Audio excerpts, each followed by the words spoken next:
Pakuela, first time daw mapapanood ang iba pang side ni na Super Tekla at Kim Domingo sa pelikula nilang Kiko and Lala.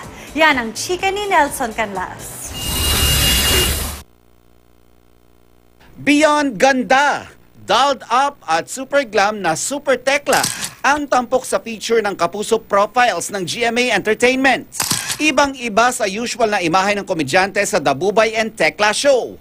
Maiba naman daw. Si Super Tekla nakipagkulitan din sa netizens nang sumalang sa Artist Tambayan kasama si Kim Domingo.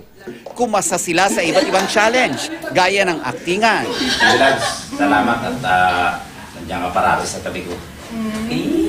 Kiss nga! Huwag muna! At silly selfie challenge. Pati na sa Dalagang Pilipina challenge. Pilipina, yan. Isang dalagang Pilipina. Sandang madalas Sinagot din nila ang ilang tanong ng netizens. Ang mga kakulitang ito, tip of the iceberg lang daw dahil sa pelikula ni na Super Tekla at Kim na Kiko and Lala, siguradong todo ang katatawanan. Ibubuhos na raw nila ang lahat para sumakit daw ang ating mga panga sa katatawa. At may nadiskubre ang tinaguriang love team na hindi inaasahan tungkol sa isa't isa.